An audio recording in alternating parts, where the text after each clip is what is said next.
De acordo com o IBGE, mais da metade da população brasileira é composta por mulheres. E segundo o Tribunal Superior Eleitoral, 53% delas representa o eleitorado. Mas por que a gente vê tão poucas mulheres na política?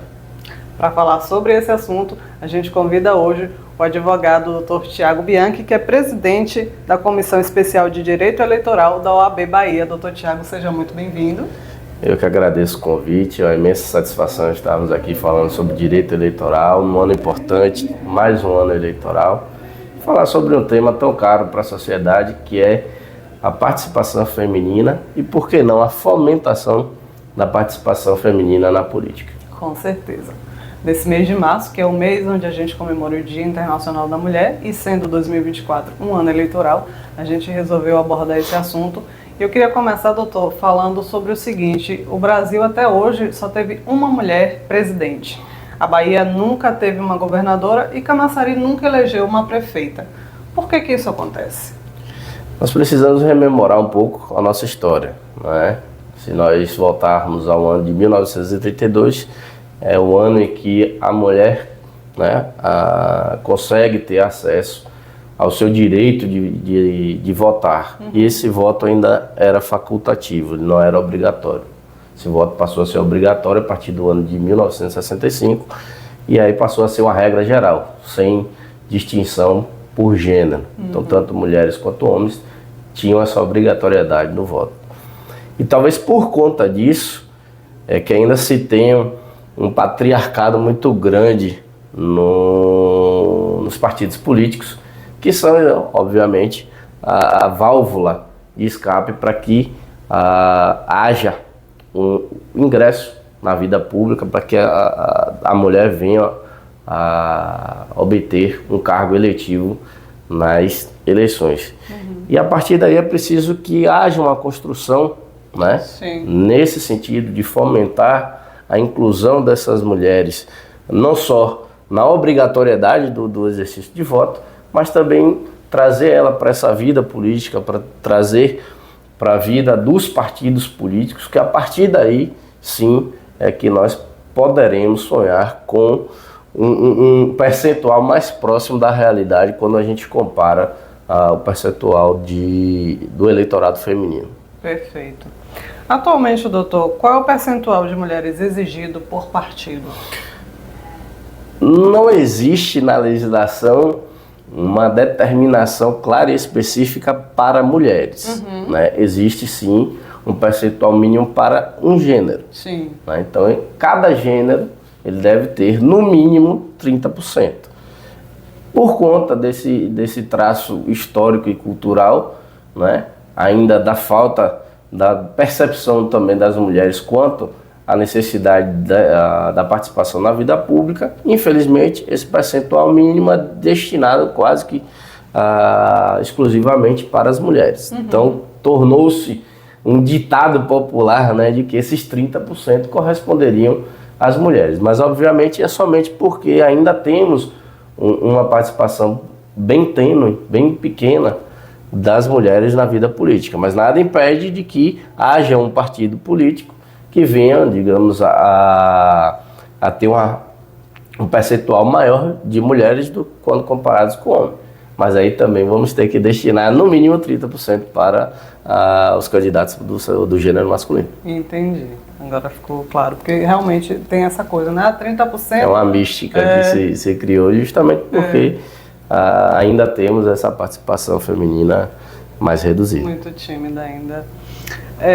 Falando nisso, na Câmara, atualmente, né, na Câmara Municipal de Camaçari, nós só temos uma vereadora. Tem uma licenciada, que é a secretária, né, Fafá de Senhorino, que é vereadora, mas está licenciada porque está na Secretaria da Mulher, e vereadora mesmo atuando lá na casa, só a professora Angélica. Qual o quantitativo de mulheres eleitas em Camaçari, doutor? O senhor tem uma média relacionada a isso? Se eu não me engano, do ano 2000 para cá, salvo o melhor juízo, gira entre 9 a 15 mulheres de 2000 até 2020. Né? Se eu não me engano, acho que no ano 2008 foi onde nós tivemos uma maior representatividade de mulheres na Câmara Municipal, se não me engano também com 5, né? Mas infelizmente é sempre ou uma ou duas que ocupam esses cargos eletivos. E aí eu volto a dizer, é necessário que o primeiro passo seja dado pela própria mulher, né? Infelizmente nós vivemos numa sociedade onde há um descrédito muito grande com a política como um todo, não é? Verdade. Então isso acaba afastando não só jovens, idosos e pessoas do sexo masculino, mas também as próprias mulheres. Claro. Não é? E é necessário fazer esse processo de evolução, trazer a mulher para se atentar a essa percepção da ocupação de espaços de poder, para que, de fato, nós tenhamos uma representatividade maior. Mas se nós pegarmos, e aqui não é uma crítica direta, né, ao fato de termos um homem, mas se nós considerarmos o Partido da Mulher Brasileira, no município de Camaçari, todos os cargos diretivos desse partido são ocupados por homens. Por homens. Né? Então é necessário, não quer dizer que não possa ter, não quer dizer que Thiago Bianchi não possa vir aqui falar também sobre a participação feminina na política, mas é necessário também que a gente possa disponibilizar esses espaços também para que a mulher não só se sinta representada, mas também tenha a noção de que ela pode ocupar aquele espaço e pode representar muito bem nossa sociedade. Com certeza. Outra questão que eu queria que o senhor abordasse é sobre a desigualdade de gênero. O senhor acredita que essa ainda é uma barreira para que as mulheres tenham essa motivação a entrar para a política? Acredito sim. E basicamente por não termos mulheres nos órgãos diretivos do partido político. Né? Talvez eu acredito muito nisso. Quando as mulheres passarem a se tornarem presidentes, vice-presidentes, tesoureiras, secretárias, participarem da vida política do partido político, talvez haja esse retorno das mulheres para a vida política, justamente por se sentirem representadas naquela mulher que está ocupando aquele cargo. Com certeza. Então, quando a gente puder ter mais mulheres participando da direção dos partidos políticos, obviamente, essas mulheres serão as primeiras defensoras de que mais mulheres se tornem candidatas e, consequentemente, se tornem detentoras de mandato. Com certeza. E como é que faz para incentivar essas mulheres a ingressarem na política? O que é que o senhor acredita que tem que ser feito para que elas se sintam motivadas a ingressar no partido, a se filiar, a concorrer a uma eleição? O primeiro passo é a insatisfação com o que está. Sim, não é? Isso aí é fácil. Diante desse cenário, acho que esse já seria o combustível inicial.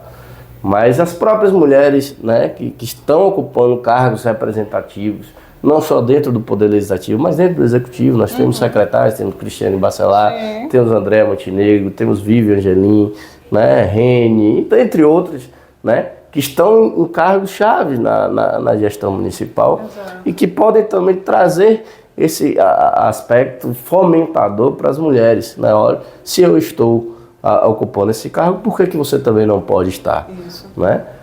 E aí já seria, né, obviamente, uma porta de entrada para que essas mulheres também se sintam representadas e venham a postular esses cargos eletivos. Políticas afirmativas também seriam bem adotadas, né? Nós temos quase que uma tradição no Tribunal Superior Eleitoral. Ontem, inclusive, uma política afirmativa para indígenas foi reafirmada, né? A destinação do percentual que lá atrás se destinou para mulheres e para negros, quanto à distribuição dos recursos obtidos com fundos eleitorais e espaços em TV e rádio no horário gratuito. Ontem foi aprovado também essa necessidade de observância para os indígenas. E a fraude à cota de gênero, principalmente de 2020 para cá. Né? Isso daí se tornou um fomentador muito grande para que os partidos políticos observem não só esse percentual mínimo de registro de candidaturas, mas que de fato busquem, ainda que seja esse mínimo, mas que busquem exatamente mulheres que estejam comprometidas com a política, que de fato participem das campanhas eleitorais e que queiram exatamente estar ocupando aquele cargo eletivo, porque senão todo partido é penalizado. Né? Então imagine aí nós dirigentes de partidos, não é? Eu só vou focar na campanha de Tiago, vou esquecer a sua, né? E por conta justamente de não termos adotado as políticas para o desenvolvimento da sua campanha eleitoral, um eventual mandato obtido por mim nas urnas, ele é retirado pela justiça. Né? E, obviamente nós precisamos ainda melhorar um pouquinho essas penalizações, porque ainda está sendo direcionadas basicamente as penalizações às mulheres. Então, se aquelas mulheres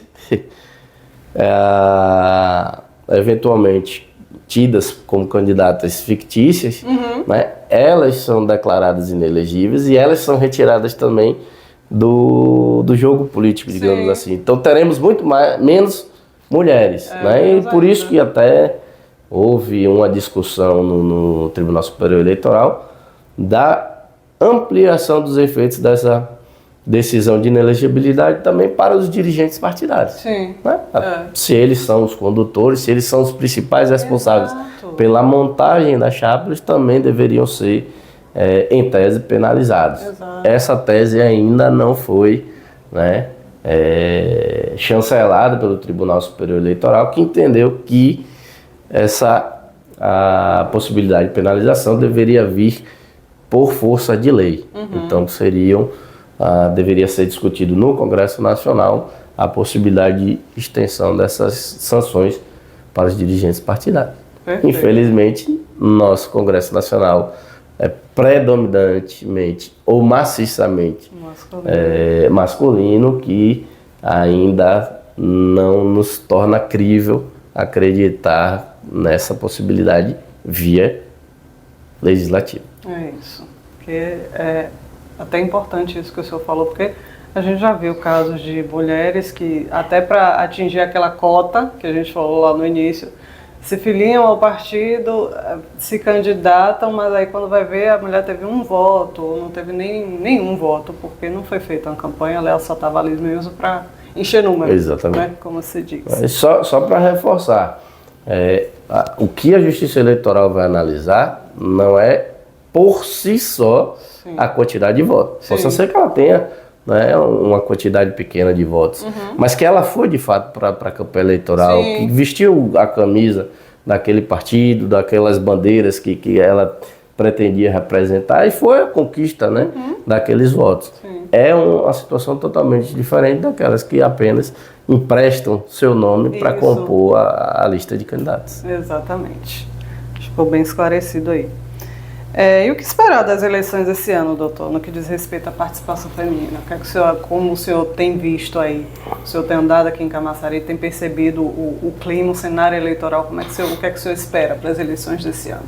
Eu tenho percebido uma dificuldade muito grande dos partidos políticos montarem as chapas, né, proporcionais para a busca justamente das mulheres comprometidas com o processo eleitoral. Né? E aí isso vai exatamente da necessidade de que o partido não observe as mulheres apenas nesse período eleitoral. Né? A gente anda pela rua, a gente de vez em quando encontra alguns munícipes que falam que vai começar aquela temporada de candidato vir aqui depois de ter sumido 4 anos. É basicamente o que os dirigentes partidários fazem. Né? Somente tentam captar mulheres, captar no bom sentido, obviamente, né? Sem lógica. Mulheres para o processo eleitoral quando nós estamos no ano eleitoral. Isso. Né? Quando, na verdade, a gente deveria passar por essa construção durante todos esses 4 anos, né? Durante todo o período, né? Existe verba específica para que os partidos possam fomentar a participação feminina, né?